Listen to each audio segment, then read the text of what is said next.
Okay, good afternoon, everyone. Am I audible? Okay, so today we are going to discuss a topic regarding the new Green Top guideline that has been released, that is sepsis in pregnancy and the management. Okay, now we are going to see. Can you see my screen? Yes, this is a new Green Top guideline that has been released following the identification and management of maternal sepsis during and following the pregnancy. Okay, this has been released in December 2024. So this is very important because the sepsis is having a high mortality rate. Okay, so what is the scope of this guideline? This guideline covers the recognition and management of sepsis in the antenatal, intrapartum and postpartum periods, which includes the post-abortion sepsis. So whenever there is a septic abortion or whenever there is an incomplete abortion, in these conditions also, this guideline will be covering the recognition and management, because recognition is very much important. Whenever you are having some symptoms and signs which are similar to that of the pregnancy symptoms, you cannot actually recognize whether the sepsis has occurred or not. So it is very important for recognizing the sepsis also. So what are the things that have been included in this guideline is, this includes the bacterial infections. So the bacterial infections like group A streptococcus, group B streptococcus, Escherichia coli, these things have been included in the guideline. And the influenza, the viral infection, only influenza is included in the management of the sepsis. So what are the exclusion criteria for this guideline? The sepsis arising due to the primary viral infections other than influenza and HSV. Okay, because the influenza and HSV, these two are included in the guideline and these two are included in the sepsis protocol. So the other viral infections other than influenza and HSV and the parasitic infections, these are excluded from this guideline. Okay, so you can see the management regarding the bacterial infections, because these are the most common organisms that are causing sepsis. That's why the guideline focuses on having the management of the bacterial infections or the sepsis. Okay, so coming to the why this guideline is important, or why we need to know about the management of sepsis in the pregnancy, because it is accounting for about 11% of the maternal deaths. Okay, this is very much a big number. So the condition which is causing more number of maternal deaths is actually a very important thing. So we need to learn about the management of the maternal sepsis. So firstly, we need to know the definition of sepsis. WHO has defined the maternal sepsis as a life-threatening condition which is defined as an organ dysfunction which is resulting from infection during pregnancy, childbirth, post-abortion or postpartum period. So this WHO has defined it in 2017, so it is a recent definition. There is no other choice. We have to remember this itself like a line. Okay, so this is a life-threatening condition defined as an organ dysfunction. Okay, the organs will be having loss of function and the organ dysfunction will be occurring. So this is a life-threatening condition defined as organ dysfunction. Why the organ dysfunction is started? It results from infection during the pregnancy, childbirth, post-abortion or postpartum period. So this is the definition of sepsis. Okay. Now coming to the definition of septic shock. So what is septic shock? Septic shock is, it is a clinical construct of sepsis. So whenever you see in the clinical picture, like in cases of vitals, you can see a reduction in the blood pressure, there will be a temperature. So all these are recordable. Whenever you see some recordable changes, that is known as septic shock. Okay. So the definition per se is, the most important line is persisting hypotension. Okay, persisting hypotension. Septic shock is a persisting hypotension requiring vasopressors to maintain an adequate blood pressure. Okay, so how you can define this or how we can remember is, blood pressure, the persistent hypotension in spite of having adequate fluids. Okay, you are giving IV fluids, but the hypotension you cannot decrease or you cannot increase the blood pressure. At such points, this is known as septic shock, and this needs vasopressors to maintain the adequate blood pressure. Okay, and there will be persistent serum lactate elevations of more than 2 millimoles per liter. So, despite of having adequate volume resuscitation, it means whenever the patient comes with a low blood pressure, okay, whenever the patient comes with a low blood pressure, you have given adequate IV fluids, but still there is a hypotension, okay, but still there is a hypotension, and the serum lactate is also more than 2 millimole per liter. These two things can lead to septic shock. Okay, so this is the breakthrough of the definition. Whenever you can't remember a definition, you just need to have a breaking of the definition so that you can remember the most important lines or most important topics where you can see this. Okay, so this is about the septic shock. So what are the risk factors of maternal sepsis during pregnancy? So why the maternal sepsis is important, or at which conditions you can identify the maternal sepsis? So the first is the obesity, diabetes in pregnancy, iron deficiency anemia, and the maternal age more than 35 years. And if she is having any immunosuppressant medication, like in cases of HIV, AIDS, or in cases of rheumatoid arthritis or any immunosuppressive disorders, and women of ethnic minority like Black, Asian. So these are the women of high risk in maternal sepsis. Then having a renal, cardiac or liver disease, and any history of pelvic infection. If she is having any pelvic inflammatory disease in the past, she might have a risk of developing maternal sepsis during pregnancy. And most importantly, contact with group A streptococcus. Okay, contact with group A streptococcus. So how you can get in contact with the group A streptococcus? Usually the group A streptococcus you can see with the healthcare workers. So they are more prone for the group A streptococcus, and during tonsillitis, through sweat, through saliva, this group A streptococcus will be having a contact. Okay, and in cases of IV drug abusers also, you will be having a risk of developing maternal sepsis. So what are the obstetric indications where there is a risk factor? The most important thing is a prolonged rupture of membranes. So whenever you are having a prolonged rupture of membranes, you need to be cautious about the risk of developing a maternal sepsis. And in cases of cesarean birth, or if there is any vaginal trauma, and if there is any retained pregnancy tissue.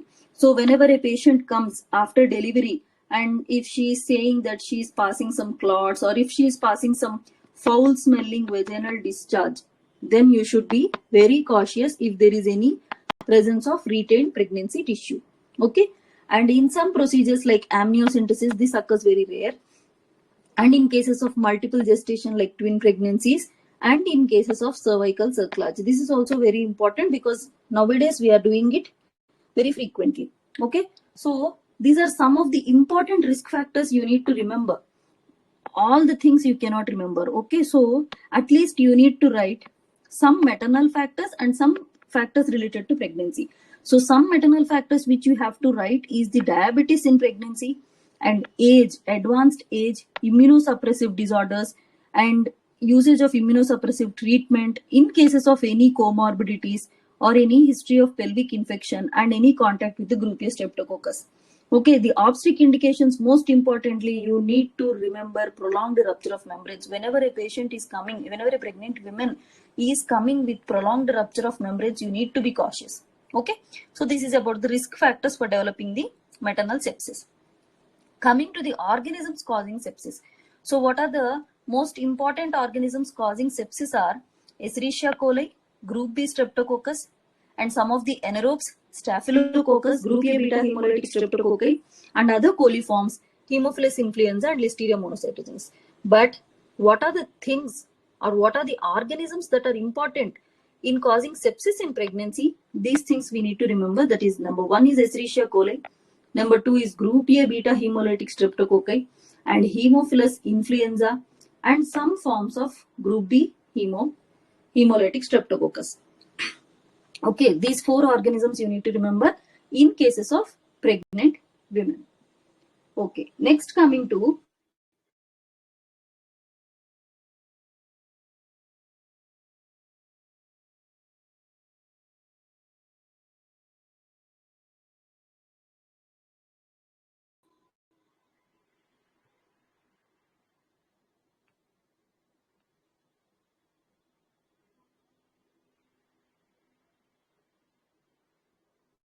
okay, you can see the screen now.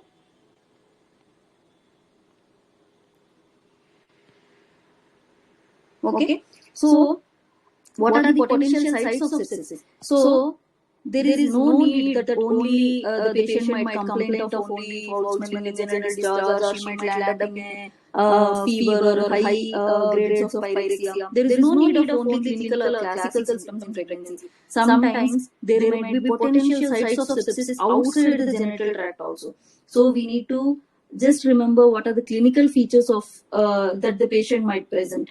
Okay, she might get with meningitis, or she might be having some photophobia, neck stiffness, or she might be having any seizures or headache. Okay, so you need to be suspicion of meningitis. Then coming to if she is having any purulent nasal discharge, or if she is having any headache, hoarse voice, muffled hearing, or any earache, you might be suspicion of otitis media, sinusitis. Then coming to the chest infections, she might be having some sputum that is more likely bacterial, and she might be having some chest pain or a pleuritic pain. Okay, so, these are the other things where you can see the clinical features. You can later on you can see the video, and I'll update with the PowerPoint presentation also to you. Okay, so the most important differential diagnosis, this will be hepatobiliary, that is hepatitis, cholangitis or cholecystitis will be there. Here there will be a right upper quadrant pain. Okay, there will be a right upper quadrant pain. Okay, these things we need to be cautious about. And the urinary tract infections also are very important to differentiate in cases of sepsis. Okay, so here comes the most important thing, that is recognition of maternal sepsis. How can you recognize a sepsis? So whenever a patient or a pregnant woman comes, or in the postpartum period, if she is coming with a rapid deterioration of clinical condition, if she is saying, let's say for example, if the patient has come like after delivery, she is complaining of some foul smelling vaginal discharge, and she is complaining of a fever, that is temperature you have checked, it is around 100. Okay, and then the blood pressure is around some 160. Okay, then you have taken her for observation. Then immediately, like after 1 hour or 2 hours, she is having a high grade of temperature, like around 1 or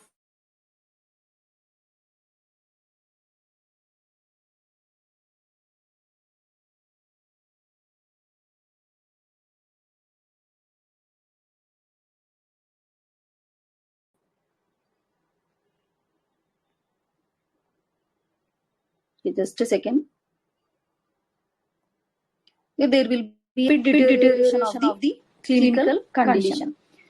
So in such patients, you need to be very cautious about the if there is any possible diagnosis of sepsis. Okay, the guideline says that consider sepsis as a possible diagnosis in all women during pregnancy and in the postpartum period with a suspected infection and whose clinical condition rapidly deteriorate. Okay, so you need to have a possible diagnosis of sepsis. Then you can be misled by some of the non-infective causes also. The non-infective causes that can masquerade as sepsis. The non-infective causes that can mimic as sepsis. Sometimes there will be a blood transfusion reaction where again you will be having a pyrexia and rash. And in any cases of autoimmune diseases like rheumatoid arthritis, osteoarthritis, you might have a pyrexia. Or in cases of acute fatty liver of pregnancy also, you might have a pyrexia. This acute fatty liver of pregnancy is very much important differential diagnosis in cases of sepsis. So these are the conditions where where you can have a pyrexia, but this might not lead into sepsis. So Just remember one point, all pyrexia cases does not lead to sepsis.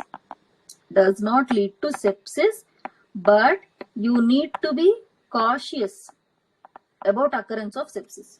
Okay.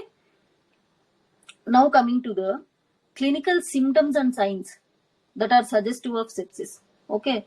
So here you will be having two things, red flags and amber flags. These are very, very important in your exams, in your day-to-day life, and in your daily practice and in your practical exams also.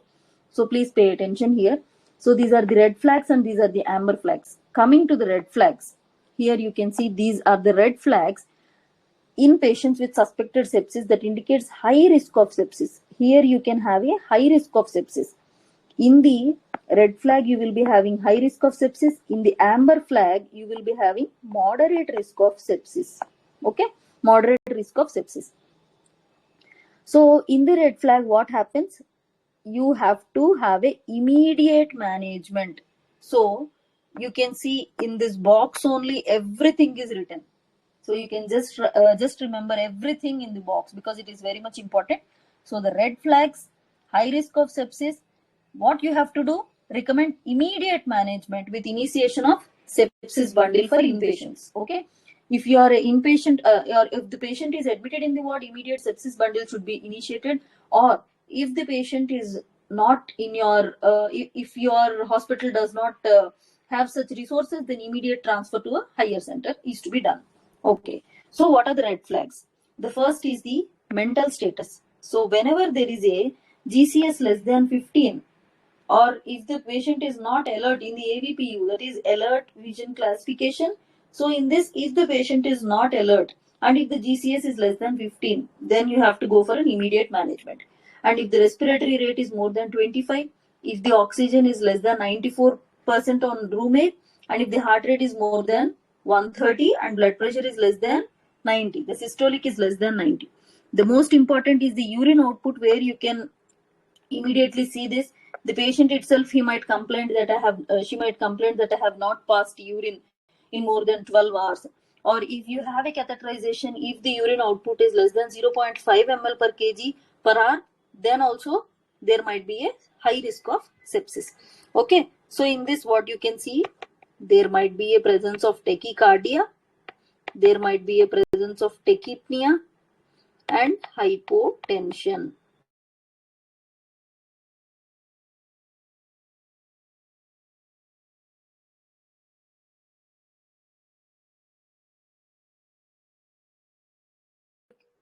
Here you can see there will be a hypotension.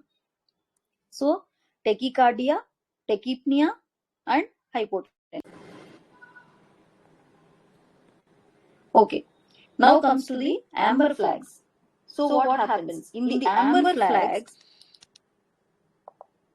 yes, you can see here, this indicates moderate risk of sepsis. And what you have to do if you see these signs? Senior clinical review within 1 hour for inpatients. Okay. If you have seen some signs of amber flags, you have to go and tell your senior obstetrician immediately, because there will be a decision of delivery or there might be a decision of possible antibiotics. So within 1 hour, you need to be having a senior clinical review. Okay, so what in this also you will be having the same things: respiratory rate, heart rate, blood pressure and urine output. Okay, for your convenience, I have drawn as a table. So in this, some important things are offensive vaginal discharge, prolonged rupture of membranes, prolonged vaginal bleeding. Okay, and if she is having any diabetes or any close contact with the group A streptococcus. So these things we have to keep in mind. Yes, I have drawn a table for you and making easier. So these are the high risk features, these are the moderate risk features. If the mental status, if the GCS is less than 15, then it would be a high risk. And if there is a change in the behavioral or mental status, then it would be a moderate risk. The respiratory rate here would be less than, more than or equal to 25. Here it is 21 to 24. Okay, it is somewhat borderline, that is 21 to 24. The heart rate here is more than 130. Here it is 100 to 130, or there might be any new dysrhythmia. Any new dysrhythmia. Okay, and then for the oxygen saturation, if it is less than 94%, it is high risk. And then blood pressure, systolic, it would be less than 90. Here it could be 91 to 100. The urine output, this is important. The patient has not passed urine in more than 12 hours, or if the catheterized sample is having less than 0.5 ml per kg per hour. But in moderate risk, she has not passed urine in the last 12 hours, or if the catheterized urine output will be 0.5 to 1. Here it is 0.5, here this is 0.5 to 1, and here not passed urine more than 12 hours. Here it is within 12 hours. Okay, this is the moderate risk. Then the temperature, if it is less than 36 or if it is more than 38, whenever there is a change in the temperature, that comes under moderate risk. Okay, these are the features in the high risk and the moderate risk. Okay. So when do you want the patient to admit, or what are the triggers for hospital admission? Are post delivery. If she is having any streptococcal infection, particularly group A streptococcus, she would be most likely to present within 12 hours post birth. Like she might be having some sore throat, she might be having some fever, like that. Okay, and she might be experiencing some significant pain abdomen or persistent vaginal bleeding.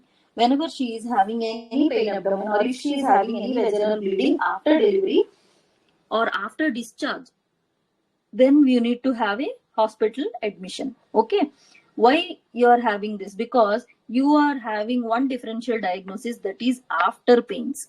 So do you know what is after pain? After pain is some sort of unsignificant or insignificant pains that occur after delivery because of the puerperal stage. But this after pains typically reduce in hours following the childbirth.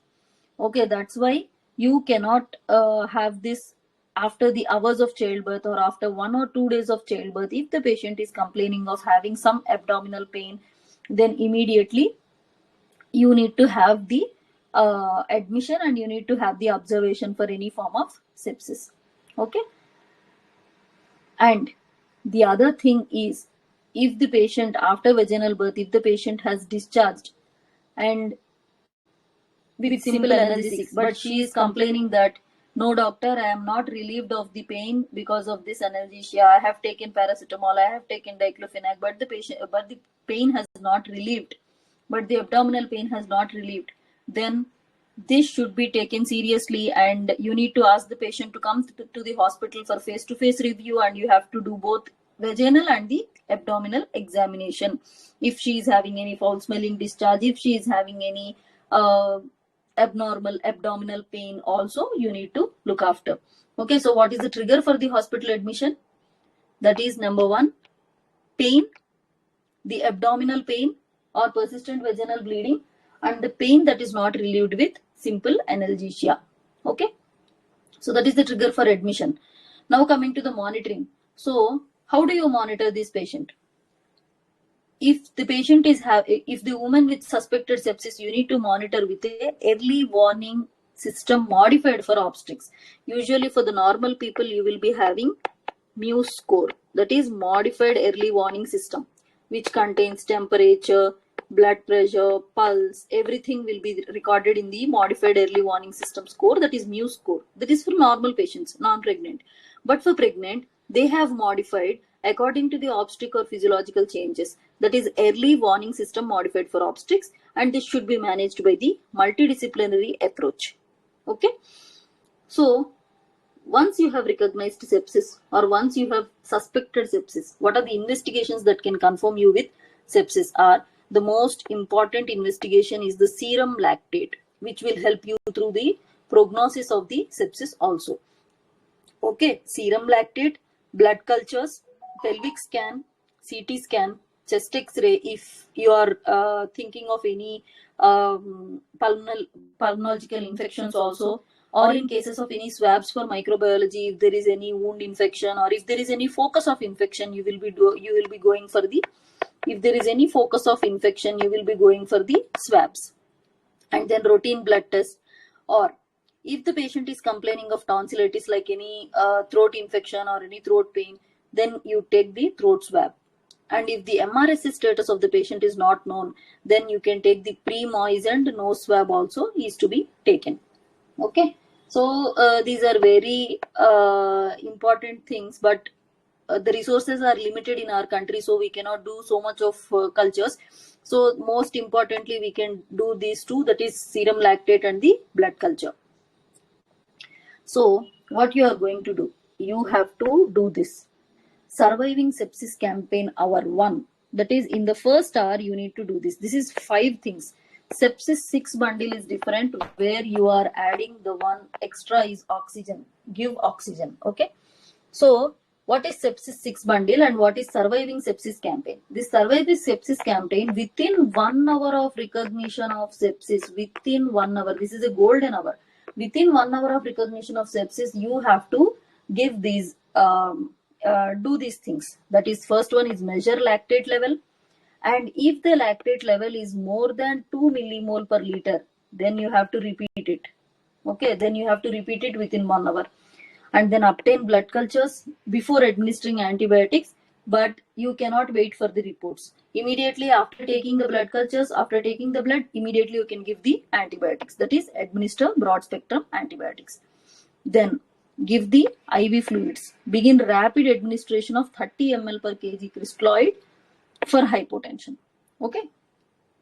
Apply the vasopressors if the hypotensive during or after fluid resuscitation to maintain mean arterial pressure more than or equal to 65 millimeters of mercury. Okay, these things we have to do for. Okay, so these are the things where you will be. This is the surviving sepsis campaign.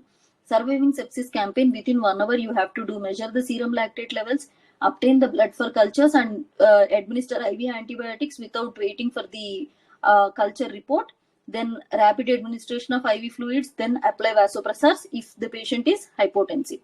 Okay, this is a surviving sepsis campaign. Okay. Then what about serum lactate? So in the serum lactate, urgently you need to measure. In cases of the woman suspicion of sepsis or indicating of high risk of sepsis, immediately you need to measure. The first investigation you have to measure is the serum lactate. So what about serum lactate? If the serum lactate is more than or equal to 2 millimole per liter, then initiate immediate senior review. Okay, immediate senior review is to be initiated. IV fluid administration is to be done, and repeat the lactate measurement. Okay, repeat the lactate measurement to see if there is any response to the treatment. If the serum lactate is more than or equal to 4, in the first case, like in the first sample, if the serum lactate is more than or equal to 4 millimole, or in the second, both things, this indicates of a tissue hypoperfusion. Okay, this indicates of a tissue hypoperfusion, which means that the blood supply is not enough to the tissues, and it leads to the hypoxia and then sepsis. So there should be immediate escalation of the care. She should be immediately transferred to the critical care unit with a senior review. Okay, and then IV bolus administration also is to be done. So this is about the serum lactate. So the most important investigation is serum lactate, so we need to be concentrating on the serum lactate itself. Then what is the management? The first one is the fluids, that is immediate bolus, 500 ml bolus. And if the sensitivity of the organism is unknown, if you don't know the sensitivity of the organism, if you don't know what is the cause of the sepsis, like we have told about E. coli, or we have told some other anaerobes or influenza, groupier streptococcus, if the cause is not known, like if she is a hospital admission, most probably it could be groupier streptococcus. But if the sensitivity of the organism is not known, then you can go for a piperacillin tazobactam or meropenem. This meropenem will be acting on the gram-negative organisms. And you can add clindamycin. This clindamycin acts on the gram-positive and the anaerobic organisms. And the most important thing, if the patient is having any history of MRSA and now she is presenting with sepsis, then you can add vancomycin also. This is about the first line, that is piperacillin tazobactam, or you can add meropenem, that is for gram-negative, clindamycin for gram-positive. And if she is having any MRSA history, then you can add vancomycin. Okay. So if the condition deteriorates even after the first line administration of antibiotics, so even after giving piptaz, even after giving meropenem, if the condition is deteriorating, then you have to add acyclovir. Okay, adding acyclovir 500 mg 8 hourly can be helpful. Adding acyclovir 500 mg 8 hourly can be helpful because after the antibiotic administration, if the condition is deteriorating, it means that there could be some additional viral infections also. So we are adding the acyclovir 500 mg 8 hourly. So women who are pyrexia, that is women whose temperature is more than or equal to 38 in labor, if she is having any fever during labor, we have to offer broad spectrum antibiotic regimen that is known as intrapartum antibiotic prophylaxis. Intrapartum antibiotic prophylaxis. This prophylaxis is given against group B streptococcus. Okay, this is another guideline, that is group B streptococcus in pregnancy. At that point of time, we can discuss what form of antibiotics are to be given. Okay. Now coming to what are the indications for transfer to ICU. When you are transferring it to ICU, whenever there is a load on the other organs. Just remember, whenever there is a load on the other organs.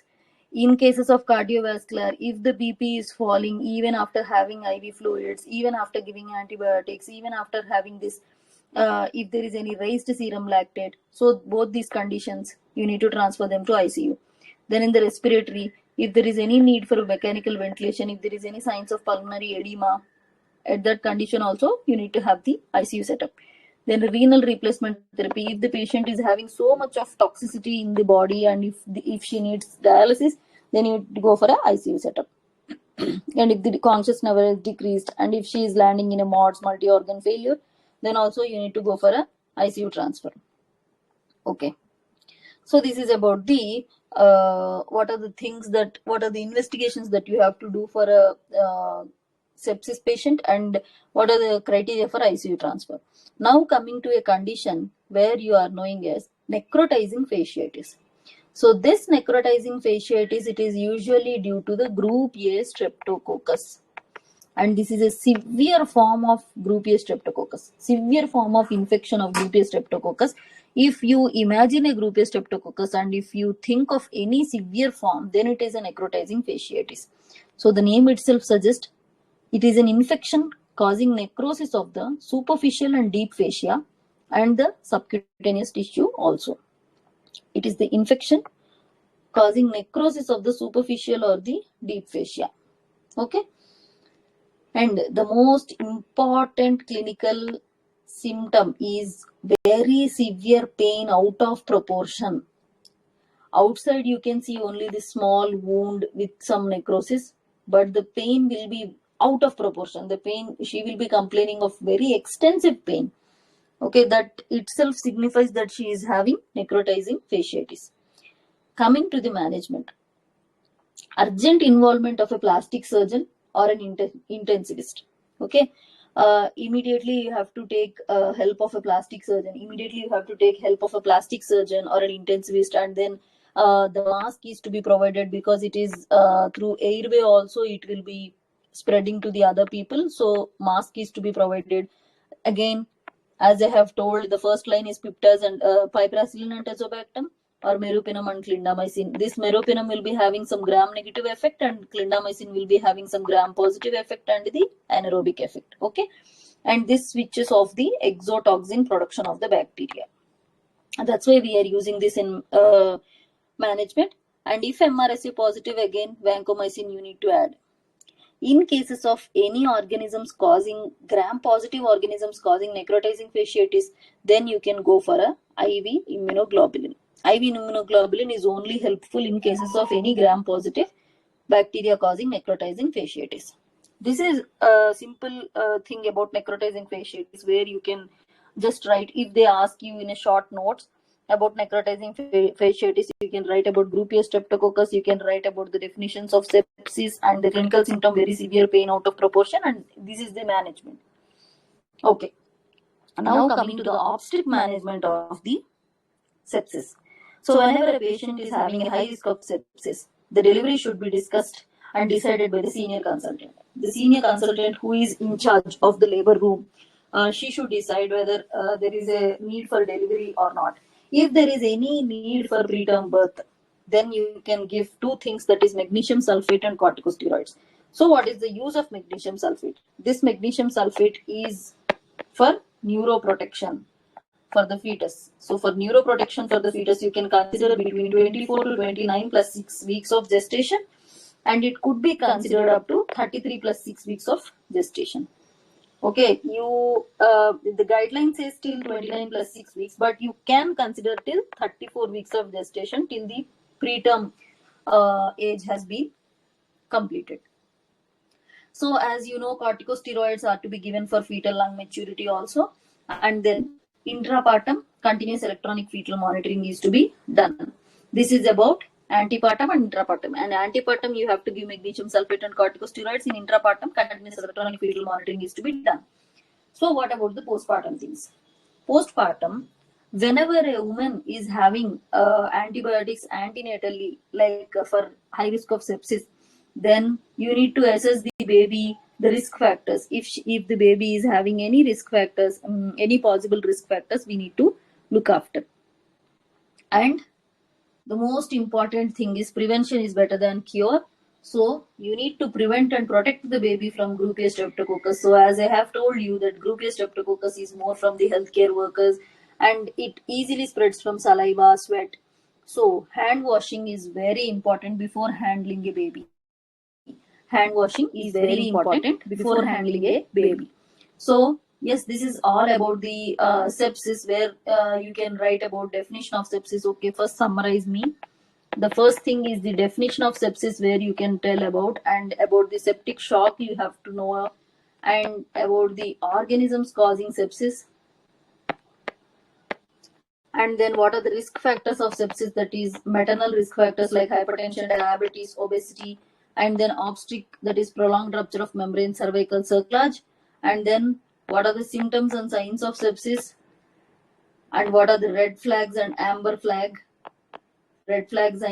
flag signs, and when you need to admit to the hospital. Okay, when you need to admit to the hospital. And then coming to the investigations, serum lactate, it is more important. And then coming to the management. In this management, you will be about the sepsis management you will be discussing, and about the obstetric management regarding the antepartum, intrapartum, and postpartum. Okay, so this is known as one-page summary, that is OPS, one-page summary. So after reading a topic, just write what are the points which you can write in the exam, which you can discuss, or which you can remember for your lifetime. So after reading this topic, after going through my video, I will upload the guideline. I have already uploaded the guideline in the app. You can see the GTG guideline for sepsis in the app. So you can just go through the guideline also if you are interested, or this notes itself is enough if you want to write a 10 marks question for this, or a 20 marks question for this, or if you want to do a practical viva or OSCE, everything this is useful. And yes, these are the 9 points which you have to write in your exam. So whenever this question or whenever this topic comes in your mind, you have to remember these 9 topics. Yes, we have to know about definitions or shock, organisms, risk factors, management. So these things you need to pile up, and you need to have a summary of every topic which you have read. Okay. So thank you for your hearing. Just 1 minute for my app and the Telegram channel. So this is my Telegram channel where you can have the updates of the class, regarding the class, or daily protocols also will be shared. And this is my app where you can scroll for the courses, the interested courses you can choose, and you can just contact me. And here you can see this is the free material. In the free material, you can see about previous year questions, and the free videos. The video of today will be posted here, and then the Gynec Gyan and OBS obsession. These are the 2 famous, that is the daily protocols will be there, and these are the notes, free notes, where you can just have a look about the how our notes will be. So for any updates, you can just text me, or follow my Telegram channel and the Instagram, where you can have the regular updates. So here now I'm happy to announce that we are extending our help to MBBS students also, where we are discussing the gynec topics for the MBBS theory exams along with the MCQs also. So if anyone is interested, you can just share with the MBBS people also. So these are the links for my app for the Android and the iOS users. And yes, this is a regular course for 2025 PG, that is MS and DNB courses are available. And the previous year questions course is also available separately. The classes will be starting from Feb 4th. Okay, so if anyone is interested, you can contact me. Yes, thank you for your patient listening, and happy learning. Thank you.